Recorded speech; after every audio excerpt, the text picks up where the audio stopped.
voulons te saluer, toi, le premier,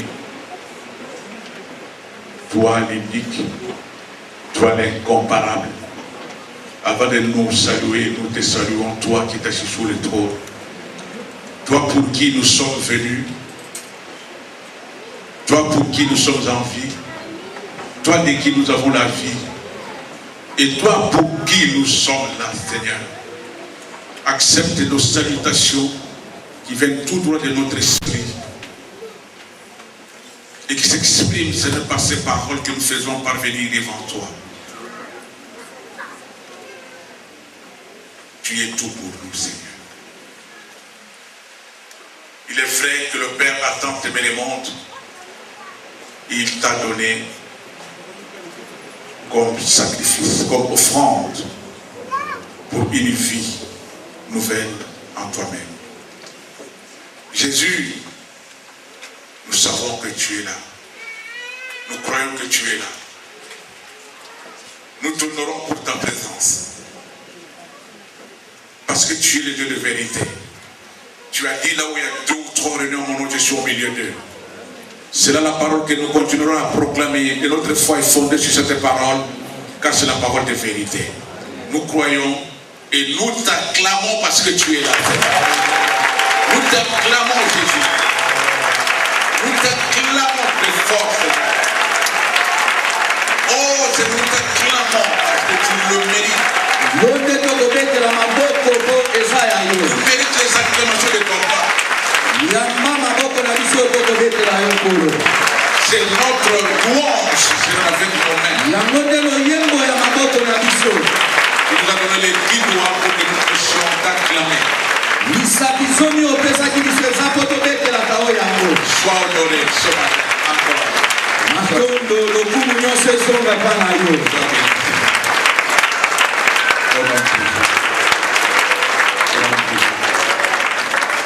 Alors tu serres la main de ton voisin. Tellement nous sommes nombreux, je ne saurais pas descendre là-bas pour commencer à saluer un par un. Mais tiens la main quand même, tiens la main, je vais te dire ce que tu vas dire. Je te dirai ce que tu vas dire.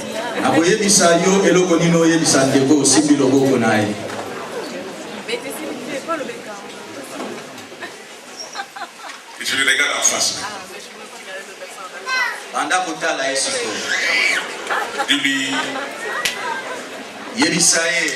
Io. Ti amo. Et ti saluto.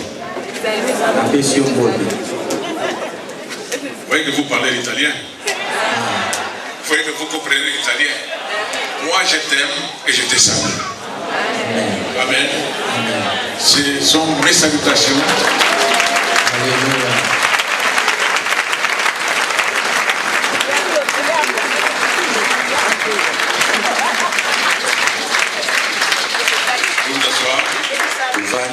Ce sont les salutations de ma famille. Je crois qu'il y a quelques-uns qui nous connaissent.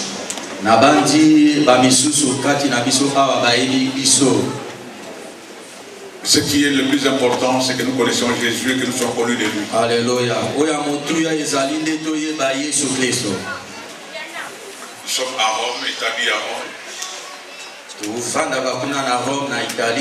Nous servons les seigneurs à Rome. Dans tout ce que vous pouvez imaginer. Dans les combats qui est le vôtre aussi. C'est pourquoi la Bible nous dit de nous exhorter mutuellement et de prier les uns pour les autres.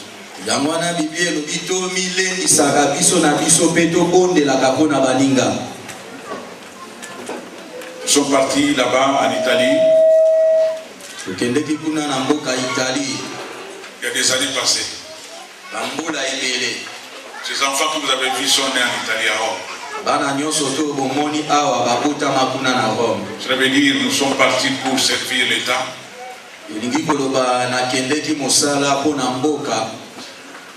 Mais le Seigneur a un plan merveilleux pour chacun de nous.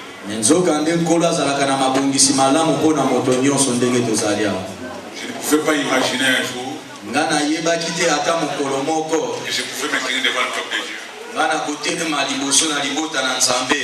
et partager la parole. Parce que j'étais un vrai religieux. Et quand j'ai appris que je partais en Italie, ma joie c'était de voir le Vatican, de voir le pape,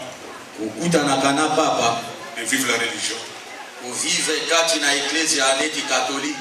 Mais il y a une vérité que nous devons savoir. La religion est sauve. Jésus est le sauveur. Jésus est le rédempteur. Amen. Après notre conversion,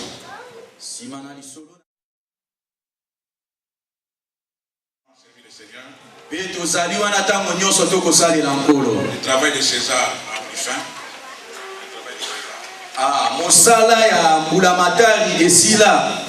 Et nous sommes engagés à servir Dieu. Le Dieu qui rémunère. Amen. Qui nous a aimés avant que nous les connaissions. Et il est un Dieu fidèle. Il est le même. Hier, aujourd'hui et pour l'éternité. Amen. Amen. Merci Seigneur.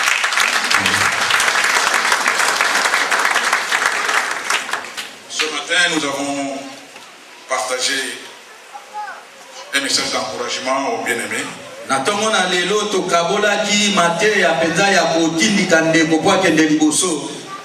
Parce que le temps présent, ce n'est pas le temps de la condamnation.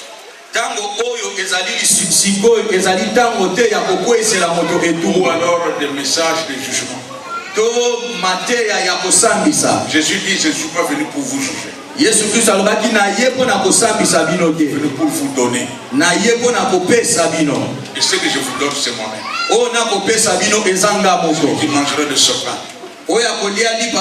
et celui qui boira de ce sang, il n'aura pas faim.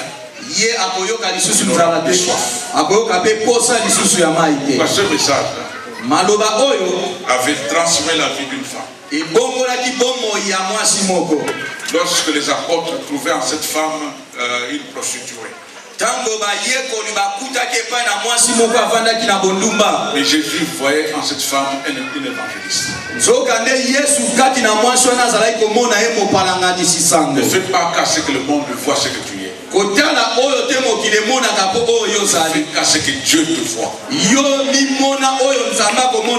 que Dieu sait de toi. Ce que Dieu dit de toi.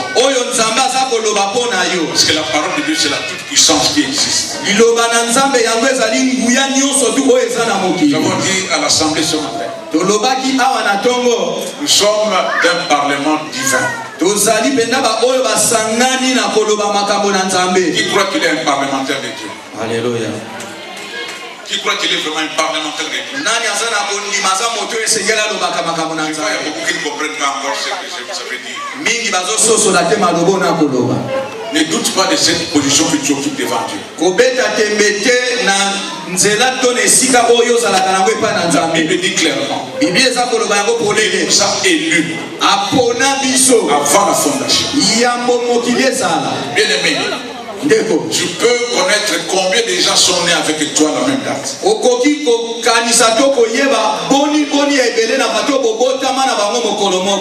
Avec qui tu es né le même jour et la même heure. Dans le monde entier. Tu ne peux pas le savoir. Mais parmi tout cela, combien sont morts? Combien sont vivants? Combien sont membres de l'église? Combien sont sauvés? Combien ne sont pas sauvés? Si toi tu es là, parce que tu as été élu, tu as été connu afin que le monde soit ce qu'il est. Et quand Dieu crée l'homme, il a tout mis dans un livre. Le psalmiste dit clairement, le psalmiste, je te loue. Je sais que tu as fait de moi une créature merveilleuse. Est-ce que tu sais que tu es une créature merveilleuse? Voilà pourquoi l'ennemi t'attaque. Parce que tu es une créature merveilleuse. Tu n'es pas du parlement de ce monde. Le parlement de ce monde où les parlementaires sont choisis par les peuples. Mais le parlementaire de Dieu, élu par Dieu lui-même, et quand il te choisit, il te donne toutes les capacités. Il te donne le pouvoir. Il va encore plus loin de marcher sur les serpents, sur les scorpions, sur toute la puissance de l'ennemi. Rien ne pourra te nuire. Est-ce que tu crois ça? Tu dois dire Amen. Alléluia. Tu dois encore 2 bons Amen. Alléluia. Alléluia. Tu dois encore 3 bons Amen. Alléluia. Afin que le monde sache. Nous sommes en train de confirmer ce qui est écrit. Parce que notre vie est écrite.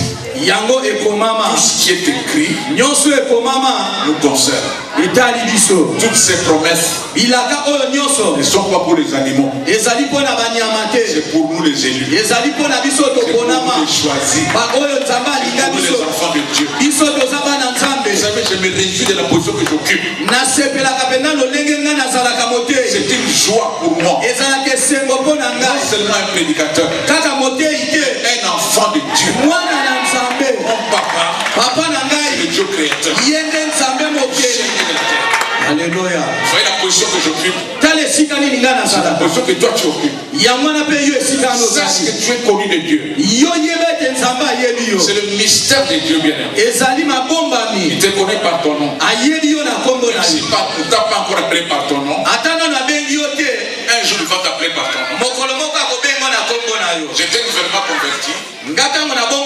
Vous savez, sortir de la religion, s'engager dans la voie nouvelle. Il y avait un combat. Il y avait un tiré. Quelque part il y a un doute. Quelque part il y a la foi. La foi de la chair. Parce que la chair veut voir. Mais l'esprit dit crois seulement. Je prie. Et quelque part il y a un doute. Je me rappelle trop bien. Je priais. J'ai fini ma prière. Mais il y avait quelque chose. Et le Seigneur m'a appelé. Il m'a dit pourquoi tu as des doutes. J'ai entendu cette voix. Je disais qui tu parles? Peut-être c'est moi-même. Deuxième fois, pourquoi tu as des doutes? Mon corps a tremblé. Et la troisième fois, c'était une menace. Pourquoi tu as des doutes? Je me suis mis debout. J'ai eu peur. J'ai réveillé mon épouse. J'ai dit prions. Je demande pardon à Dieu. Depuis tout ce temps, cette parole est une vérité pour vous. De Genèse à l'Apocalypse, je crois. Et je le dis, la parole de Dieu est une vérité. Et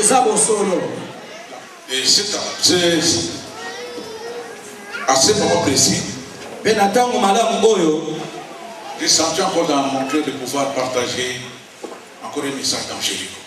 Na yoki lisusu na motema na ngato kabola maloba oyo kaka esalamaki na Jéricho. Je vous invite à ouvrir vos Bibles dans le livre de 1 roi.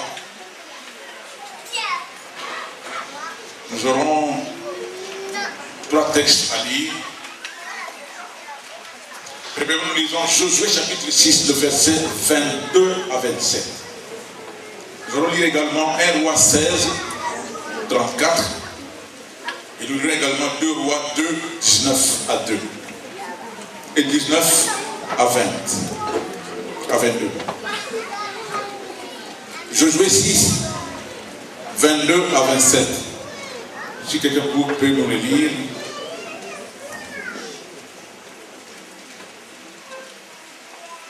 Nous lisons la parole de Dieu. Josué dit aux 2 hommes qui avaient exploré le pays, entrez dans la maison de la femme prostituée et faites-en sortir cette femme et tous ceux qui lui appartiennent comme vous le lui avez juré. 23 jusqu'au 27. Les jeunes gens, les espions, entrèrent et firent sortir Rahab, son père, sa mère, ses frères et tous ceux qui lui appartenaient. Ils firent sortir tous les gens de sa famille et ils les déposèrent hors du camp d'Israël. Ils brûlèrent la ville et tous ceux qui s'y trouvaient. Seulement, ils mirent dans le trésor de la maison de l'Éternel l'argent, l'or et tous les objets d'airain et de fer. 25 jusqu'au 27, mention. Josué laissa la vie à Rahab, la prostituée, à la maison de son père et à tous ceux qui lui appartenaient. Elle a habité au milieu d'Israël jusqu'à ce jour parce qu'elle avait caché les messagers que Josué avait envoyés pour explorer Jéricho.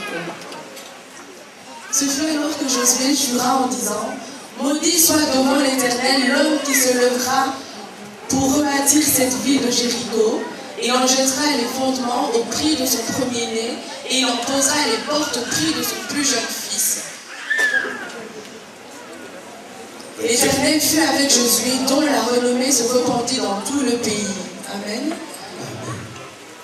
Je vais lire encore 2 rois, chapitre 2, verset 19 à 27. À 22, pardon.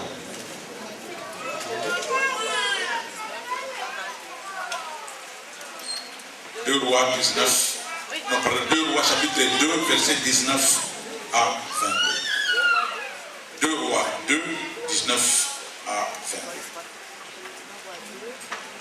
La ville dit à Élisée, voici le séjour de la ville est bon, comme le voit mon Seigneur, mais les eaux sont mauvaises et le pays est stérile. Il dit, apportez-moi un plat neuf et mettez-y du sel. Et ils le lui apportèrent. Il alla vers la source des eaux, il y jeta du sel, il dit, ainsi parle l'Éternel, j'assainis ces eaux, il n'en proviendra plus ni mort ni stérile. Les eaux furent assainies jusqu'à ce jour, selon la parole qu'Élisée avait prononcée. Tout est parti de ce qui s'est passé quand Josué a envoyé les espions. Nous avons dit ce matin, Josué était serviteur de Moïse. Josué y azalaki mosali ya Mose. La Bible dit, il l'apportait, il avait les mains de Moïse. Amemelaki ye nyonso. Il était toujours à ses côtés. Azalaki tango nyonso pene na Mose pembeni na ye. Et quand Moïse est mort, Tango Mose akufi, Josué a pleuré. Yoshua ye alelaki mingi. Mais à un certain moment, Mais na tango moko Dieu va s'élever pour dire à Josué, Nzambe aye koloba na Josué. mon serviteur Moïse est mort. Mosali nanga Mose ye asi akufi. Écoute bien, Yoka malamu. c'est toi qui vas amener ce peuple, il va faire entrer dans la terre promise. Yonde okomema libota oyo okotisa bango na mboka nelaka. Josué a regardé, Yoshua ye amitali. il continue encore à pleurer. Akomi lisusu na kolela. Dieu dit, Nzamba yebisi. fortifie-toi, Yomi kembisa. prends courage. Betelema. C'est toi que j'ai choisi. Yonde muto na poni. Je dis à quelqu'un, tu as été choisi, bien-aimé, nazoyebisa ndeko moko yo bapona yo pour un but, mpona likambo pour moko un objectif. mpona mosala moko. fortifie-toi. Prends courage. Dieu aime les courageux. Dieu aime ceux qui se fortifient. Alors Josué a compris. Il a suivi l'exemple de Moïse. Au lieu d'envoyer 12, il a envoyé 2 espions. Ils sont allés à Jéricho. Ils ont tout vu. Et ils sont revenus. Alors écoute cela maintenant, c'est que la parole de Dieu. Après qu'ils ont fait les rapports, Dieu dit aux 2 hommes qui avaient exploré le pays, entrez dans la ville, entrez dans la maison de la femme prostituée et faites-la sortir. Faites-la sortir, elle et toute sa famille. Comme vous lui avez juré. Alors, la parole que je veux que vous puissiez retenir, c'est celle-ci. Ce fut alors que Josué jura en disant: maudit soit devant l'Éternel l'homme qui se lèvera pour rebâtir cette ville de Jéricho. Il en jettera les fondements au prix de son premier-né. Et il en posera les portes au prix de son plus jeune fils. Au prix de son jeune fils. Et la parole qu'avait prononcée Josué fut accomplie. L'Éternel fut avec Josué, dont la renommée s'est répandue dans tout le pays. Écoutez bien, bien-aimés. Lorsque une malédiction est proclamée, prononcée par un homme roi,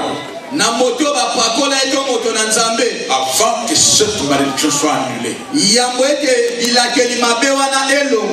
il faut un autre homme roi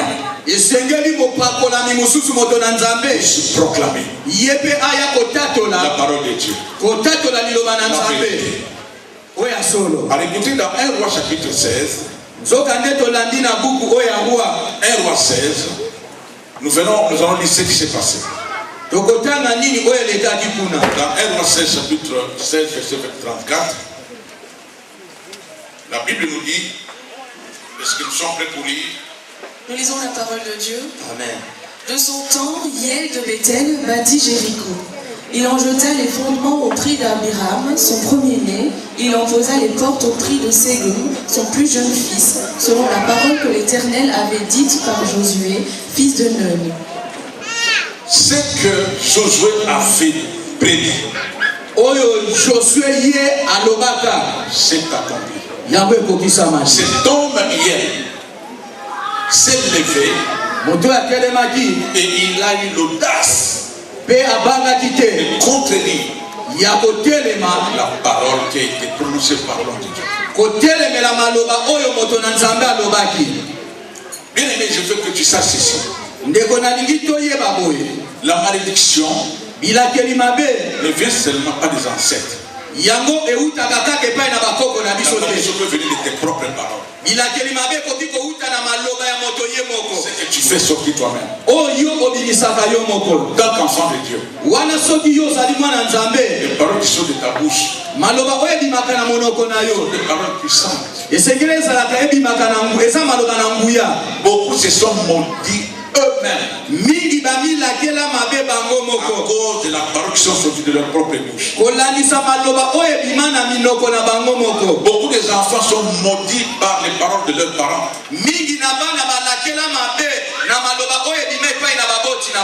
Les enfants sont maudits parce que papa ou maman a prononcé des mauvaises paroles. Et d'autres aussi se sont maudits eux-mêmes, comme nous l'avons dit. Josué a prononcé cette malédiction. Cet homme Hiel, comme s'il n'était pas là, azalaki wana te. Comme s'il n'a pas entendu cela. Lokola kutu ayokaki yango te. Il s'est levé avec audace. Mais ye atelemi abangi te. Il vient pour rebâtir Jéricho. Aye pona kotonga lisusu Jéricho. La Bible dit il a payé par le prix de ses enfants. Bibi elobi ete ye afutaki pena ya motuya pona bana na ye. Donc dans la ville, nzoka nde na mboka il y avait une malédiction. bilakeli mabe ezalaki na mboka wana. Alors écoutez maintenant ce que la Bible nous dit à partir du 2 Rois 2:19. tolanda oyo biblia elobi. Un homme de Dieu est passé par Jéricho. moto na nzambe alekaki na mboka Jéricho. Et les gens se sont approchés de lui. bato bapusani epa na ye. Ils dirent à Élisée, voici le séjour de la ville est bon comme tu le vois mon Seigneur. alobi tala penza mboka yango ezali malamu. Mais les eaux sont mauvaises. me nzoka nde mai eza malamu Et te. le pays est stérile. mpe mboka yango eza kokende liboso te. Depuis que Josué avait maudit, kobanda yoshua alakelaki mboka mabe. vous savez, Jéricho était un centre d'affaires. nzoka nde Jéricho ezalaki mpenza esika oyo makambo nyonso ebandaki Il y kosalama. avait des affaires dans cette ville. makambo ebele ebandaki kosalama na mboka wana. Les murs de cette ville ont été renversés. nayebi bifelo nyonso ya mboka wana yango ekweyaki. Non par le plan de l'homme, me nzoka nde mabongisi ezalaki ya moto te. par le plan de Dieu. nzoka nde na mabongisi ya nzambe. Toute la muraille qui t'entoure, nyonso tu oyo mpenza miro etelemela bomoi na ne yo. pense pas que Dieu ne voit pas. kokanisa te ete nzambe azomona yango Dieu te. voit. nzambe azomona. Continue à garder ta fidélité envers lui. yokoba kozala sembo liboso na nzambe wana. Ces murs-là seront renversés au nom de Jésus. nzoka nde bamiru wana nyonso ekokweya na nkombo na Parce yesu. que Dieu a ses propres plans à lui. mpo nzambe ye aza na mabongisi oyo aye moko mpo na moto. Il vient de dire à Josué, baye koyebisa josue. mon Seigneur, nkolo le séjour ici à Liège est bon. awa na mboka liege malamu kovanda. Comme tu le vois, lolenge oza komona. mais les eaux sont mauvaises. me nzoka nde mai eza malamu Et te. le pays est stérile. na mboka oyo eloko moko te eza kotambola. Élisée, après avoir entendu, ntango elisa ayoki maloba oyo. la solution était venue du ciel. eyano yango ekutaki nde likolo. Parce que ce que Élisée avait demandé, oyo elize asengaki. un homme ne pouvait pas comprendre. moto akoki kososola yango te. Mais nous te parlons de la stérilité. me awa tokoloba likambo ya oyo ezangi kobota. Nous te parlons des eaux qui sont mauvaises. tokoloba likambo oyo ya mai ya mabe ya Tu nous malamu. demandes d'amener un plat neuf yo ozosenga biso tomemela o eloko ya sika. avec du sel. biloko ya sika na mungwa. Qu'est-ce que tu dois faire avec le plat neuf? nini yango yo kosala na yango. Qu'est-ce que tu dois faire avec le sel? nini yo kosala na mungwa wana. Élisée savait ce qu'il allait faire. elize ye ayebaki nini esengeli asala. Pourquoi dans ta vie, na yango wana na bomoi ya moto. Dieu sait ce qu'il va faire. nzambe ye moko ayebi oyo ya kosala. Je te demande, c'est de continuer à croire en lui, oyo azosenga biso tondimela kaka ye. croire en sa parole. tondimela mpe kaka biloba na ye. Il y a beaucoup qui ont perdu les pédales aujourd'hui. eza na mingi babungisi kotambola pena lelo. Ils ont persévéré. mpo bayiki piko. Ils ont persévéré. bayiki piko. Mais ils n'ont pas vu la main de Dieu. me bamoni loboko na nzambe Il y te. a un silence total. Mais le silence de Dieu, ce n'est pas un refus. nzoka nde kovanda kimia na nzambe elakisi te aboyileli yo. Dieu est un grand observateur. nzambe aza moto monene oyo ayebi La kotala. Bible dit du haut des cieux, il voit le Fils de l'homme. biblia elobi kuna na likolo mpenza aza komona mwana na moto ya na Il se. te voit, azomona biso. il te connaît. ayebi. Et il observe tous les habitants de la terre. azotala nyonso to ezoleka na se na Tout mabele. ce qui se passe dans le monde, nyonso tu oyo eza koleka na mokili. Dieu est au courant plus que nous. nzambe ayebi koleka biso bato toza na Parce qu'il y a des se. situations que nous apprenons après. makambo mosusu oyo biso toyebaka nsima. Mais Dieu sait tout. me nzambe ayebi nyonso. Il est assis sur le trône. ye avandi na kiti na ngwende Il na ye. regarde. azotala. Il regarde. aza kotala. Pourquoi? mpo na nini. Parce qu'il sait qu'il avait déjà envoyé sa parole. mpo ye ayebi asi atinda liloba na Il ye. va s'accrocher à la parole de Dieu. so oyo akokangama na liloba na nzambe. Celui qui sera sauvé. ye wana nde akobikisa. Celui qui va abandonner la parole, oyo akotika liloba. il sera perdu. ye wana akobunga. Alors là, Élisée prit le sel et le plat. elize azwi mungwa na biloko. Il est allé à la source. ye akei na liziba. Il dit ainsi parle l'Éternel. Alobi oyo elobi Yahweh. Ce n'est pas ainsi parle Élisée. Alobi te ezate oyo elobi Élisée. Mais c'est ce que parle l'Éternel. Eza oyo elobi Yahweh. Il n'en proviendra plus ni mort ni stérilité. Kufato elokeza na kobota lisusu. Il y avait deux visages à Jéricho. Ezalaki na lolenge mibale na mboka Jéricho. Il y avait les eaux qui sont mauvaises. Ezalaki na mai ezalaki malamu te. Il y avait la stérilité. Pe kozanga kobota. Deux visages. Ezalaki na makambo mibale. Comme aujourd'hui. Lolenge moko lelo. Dans l'église. Na kati na Il y eklesi. a deux visages. Ezana lolenge mibale. Judas était aux côtés de Jésus-Christ. Yuda ye azalaki pene na Yesu Kristo. Il avait deux visages. Azalaki na lolenge mibale pe. Il avait aussi la mission. Azalaki pe na mosala na ye. Il avait le rôle ou la mission d'apôtre. Azalaki na mosala na ye pena oya kosala ya komema. Mais de l'autre côté, il était un traducteur. Na ngambo mosusu azalaki nde mofundi. Aujourd'hui aussi. Lelo pe Dans l'église. na kati na eklesi. Il y a des vierges folles et il y a des vierges sages. Ezana basi baseka mitano pena basi mosusu oyo ya liboma. C'est nous qui devons nous positionner Ngai na yonde esengeli pena to miyeba. dans la vraie position. Na lolenge ya malamu we esengeli toswa. La Bible dit il nous a prédestinés Biblia lobi yasi abongisa biso. à être semblables Tokokana na ye à l'image de Christ. na lolenge ya Kristo. Parler comme Christ. Parler comme Christ. Koloba lokola Yesu. Agir comme Christ. Kosala makambo lokola ye. Complétant la pensée du Père. Kobakisa penza oyo ezali likanisi ya tata. Jésus lui-même dit ceci. Yesu ye moko koloba. Je vous donne le pouvoir. Napesi bino makoki Marcher. ya kotambola. Les serpents. Likolo na nyoka. Les scorpions. Penkoto. Toute la puissance de l'ennemi. Nguya nyonso ya monguna. Rien ne pourra vous nuire. Eloko moko te Il kobebisa ajoute bino. encore. Abakisi. Celui qui croira en moi Oyo akondimelanga. fera ce que moi je fais. Akosala oyo nga Il nakosala. fera de plus grandes. Kutu ya minene. Parce que dans la pensée de Jésus, Pona likanisi ya Yesu. Dieu nous avait déjà prédestinés Nzambe asi à abongisaki être semblables à lui, ya kokokana na ye. à marcher comme lui, Kotambola neti ye. à agir comme lui. Kosala lokola Et ye. dans la vie que nous avons, Bomoi oyo toza na yango. ce n'est pas une vie que nous avons acquise de notre père ou de notre mère. Eza bomoi oyo tozwa epai ya baboti na biso te. C'est sa propre vie. Eza bomoi ya ye moko Yesu Sa Kristo. vie est une vie de paix. Bomoi ya kimia. Il vous dit, je vous laisse ma paix. Alobi natikeli bino kimia na ngai. Comment j'ai vécu? Bomoni lolenge ngai nabiki na mokili Il y oyo. avait un persécuté. Soki banyokolaki Je ngai. suis le seul à être persécuté. Eza nde nga moto peno banyokola mingi Mais j'ai koleka. gardé ma paix. Navandi na kimia na J'ai ngai. accompli la mission. Mpona kokokisa mosala. Et je sais que celui qui m'a envoyé Nayebi moto atinda ne ngai. m'a pas laissé seul. Ne m'a pas laissé seul. Ne m'a pas laissé seul. Parce que je fais toujours ce qui lui est agréable. Po nasalaka nyonso tu oyo eza malamu epa na ye. Quand tu ferais ce qui est agréable à Dieu, Ntango yo kosala oyo eza malamu epa na Nzambe. quelles que soient les attaques, Ata babundisi yo. quels que soient les combats, Ata bitumba. c'est Jésus qui va combattre pour toi. Yesu nde moto akobundela yo.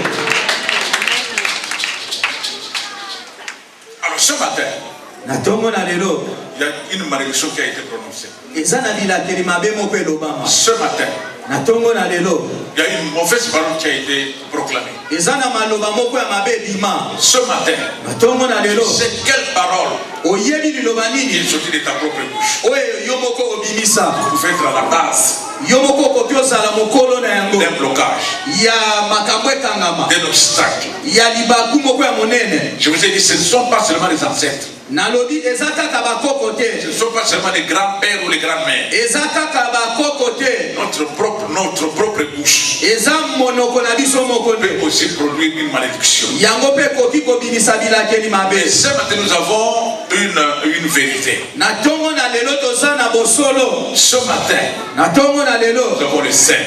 toza na mungwa. Ce matin, Na ntongo na nous lelo avons le sel. toza na mungwa. Le sel ce matin. Toza na mungwa. Il suffit que tu te présentes Esengeli kaka yo bima. là où il y a le sel. Isika mungwa ezali. Et toute malédiction de ta vie Bilakeli mabe nyonso abomoi na yo. soit annulée. Yango elongwa. Parce que tu es un prédestiné. Po yo osi Tu opongama. dois entrer dans les destins de ta vie. Esengeli yo okota na mabongisi malamu oyo Nzambe Jésus abongisela yo. a dit, Yesu alobaka. Père, tout est accompli. Papa nyonso ekokisami. Bien-aimé, c'est ton devoir. Ndeko ezali mosala na biso. C'est ton droit.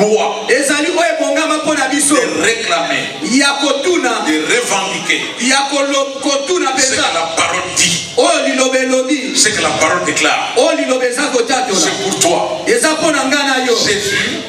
a payé ce prix. Non pour les anges. Non pour les anges. C'est pour moi et toi. Et la Bible dit, ils ont vaincu à cause du sang de l'agneau et à cause de la parole de leur témoignage. Le sang de l'agneau, c'est la part de Jésus. Le sang de l'agneau, c'est la part de Jésus. La parole de témoignage, c'est notre part. Dans la réussite, Dieu a sa part. Nous avons aussi notre part. Jésus a fait sa part. Il nous reste à nous de faire aussi notre part.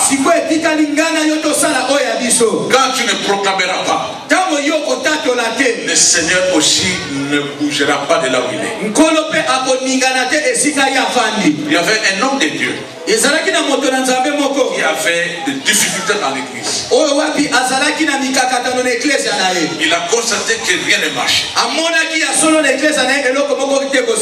Il était fatigué et il commençait à se décourager. Mais un jour, il a quitté sa maison.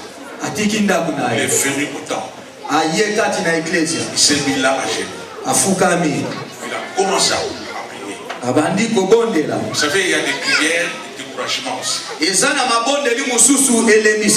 es en train de prier, mais tu es découragé. Et il y a aussi des prières de détermination. Continue à prier. Mais quand tu continues à prier avec désespoir, il a eu deux visions. La première vision, l'ennemi était en train de se moquer de lui. Quelqu'un était là en train de se moquer de lui. Il a continué encore à pleurer. Quand il a regardé de l'autre côté, il a vu quelqu'un avec une épée. Mais quand il a vu, il dit, mais ça c'est le Seigneur. Mais il était furieux contre lui. Il était là avec l'épée. Quand il s'est ressaisi, il a crié, Seigneur, je crois que tu es vivant. Je crois que tu fais tout. Rien ne te demande de ta part. Merci pour ta présence. Lui qui était à genoux, il s'est mis debout et je n'ai laissé tomber l'épée. Il a saisi l'épée. Il a commencé à proclamer la vérité, la parole de Dieu. Parce qu'il avait l'autorité. Et les choses se sont transformées. Les choses ont changé. C'est pour cela, bien aimé, n'aie pas peur de ce qui a été dit. Ce que toi tu possèdes, c'est ce qui est plus puissant de ce qu'on avait dit. Ce que tu possèdes, c'est l'arme la plus puissante qui peut exister.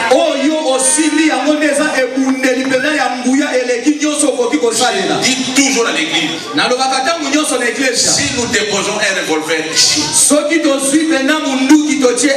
nous allons rester calmes. Nous serons calmes là, tout le monde va rester à sa place. Mais si quelqu'un vient, saisis l'arme, pointe l'arme devant vous, cette porte deviendra plus petite. Parce que tout le monde va chercher à fuir. C'est la même chose avec la parole de Dieu. Saisis la parole. La parole aime qu'on la saisisse. On la proclame. On la proclame. Parce que c'est une épée. C'est un fusil puissant. Pas la parole de Dieu. Ce matin, il y avait des gens qui étaient là sans Bible. C'est pas dans l'assemblée si tout le monde a sa Bible. Mais je peux poser quand même la question. Montre-moi ta Bible. Montre-moi ta Bible. Et proclame maintenant ce que la Bible dit. Dis à ton voisin. Dis-lui, voici ma Bible. Et toi tu vas lui montrer quoi? Voici ma Bible. Je suis ce qu'elle dit que je suis. Je possède ce qu'elle dit que je possède. Voici ma Bible. C'est la parole de Dieu. Ta main n'est pas la parole de Dieu. Ça c'est la parole de Dieu. Je crois à cette Bible. De Genèse à l'Apocalypse. Parce que dans cette Bible, il y a la voix de Dieu. Il y a les propos de Dieu. Il y a les promesses de Dieu. Il y a les décisions de Dieu. Il y a la vie de Dieu. Il y a la vérité de Dieu. C'est là où nous avons découvert tous ceux qui ont cru en lui ont reçu le pouvoir de devenir enfant de Dieu. Ce n'est pas dans les missels. Les missels. Pourquoi les missels? Ok. Les religieux peuvent comprendre ce que c'est les mystères. Ce n'est pas dans un discours humain. Ce n'est pas dans un journal. Ce n'est pas devant la télévision. C'est la parole de Dieu. Je dis à quelqu'un ce matin, il y a du sel ici. Lève-toi maintenant. Commence à proclamer la vérité. Et cette vérité va annuler toute malédiction qui a été dite. Moi, je ne sais pas quelle malédiction a été prononcée pour toi. Mais Jésus a dit, tout est accompli. Tout est accompli. Tout est accompli. Il y a quelqu'un qui vit de tout est accompli ce matin. Nous lèvons. Nous continuons à annuler tout ce qui a été dit par nos ancêtres. Tout ce que quelqu'un avait dit. Tout ce que quelqu'un avait prononcé pour ta vie aujourd'hui est annulé. Au nom de Jésus. Tout ce qui a été dit concernant ton mariage, concernant ta vie de couple, concernant ton travail. Vous savez, il y a beaucoup de gens qui travaillent aujourd'hui en Europe. Mais ils travaillent pour ceux qui sont au pays. Tout ce qu'ils sont en train de gagner, c'est pour ceux qui sont au pays. Il y a même une soeur qui a dit, on a reçu une prophétie pour elle. Les prophéties qui sortent de l'Afrique. Mais ici, elle est obligée d'envoyer toujours de l'argent au prophète. Si elle n'envoie pas, il y a une prophétie qui sort. La vraie prophétie, c'est la parole de Dieu. La vraie prophétie, c'est Jésus-Christ. Le vrai prophète, c'est Jésus. Dieu dit, si une prophétie ne s'accomplit pas, ça ne vient pas de moi. Je ne sais pas quelle prophétie tu as entendue. Et de quelle bouche tu l'as entendue. Il y a du sel ici. Pour annuler toutes les fausses prophéties. Tout ce qui n'est pas de Dieu. Tout ce qui ne confesse pas la vérité doit être annulé seulement. Toi à croire et à proclamer la vérité. Rappelle-toi, il est écrit à tous ceux qui ont cru. Si réellement tu as cru, tu possèdes une identité. Enfant de Dieu.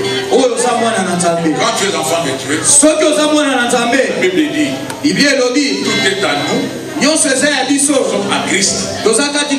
Christ est à Dieu. Yesu, Yesu.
présence de Dieu. Et je sais que si j'appelais quelqu'un ici, quelqu'un pourrait même tomber par terre. Mais le problème, ce n'est pas de tomber. Il y a beaucoup qui sont tombés, mais qui sont pas transformés. Mais je veux que le Seigneur touche là où tu es. Dis Seigneur, touche-moi. Je m'abandonne. Je m'abandonne. Je m'abandonne. Et le Seigneur va toucher quelqu'un. Il va toucher quelqu'un. Il le fait lui-même. Il le fait lui-même. Il le fait lui-même. Il le fait lui-même. Il est le même.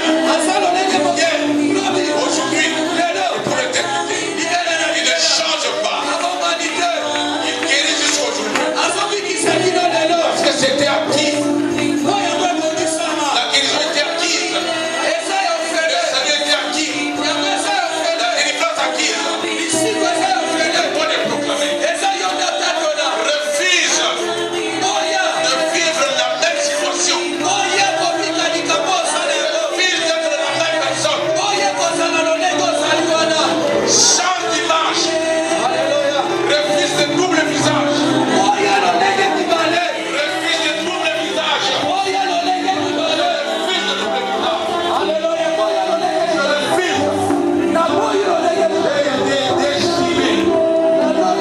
À être semblable à Jésus. Je veux vivre comme Jésus. Je veux parler comme Jésus. Je veux agir comme Jésus. Parce que sa vie est pleine en moi. C'est à toi de réclamer. C'est à toi de proclamer. C'est à toi de le réclamer. De le revendiquer. Rappelle-toi, ils ont vécu à cause du sang de la Bible. Ils ont la parole de leur témoignage.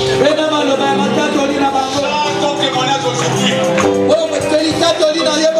Change ton témoignage aujourd'hui. Déclare ce que tu es. Ne sois pas distrait. Ne te perds pas en regardant devant toi. Cherche la présence du Seigneur. Jésus, tu es vivant. Jésus, tu es vivant. Jésus, tu es vivant. Jésus, tu es vivant. Et je veux te toucher ce matin.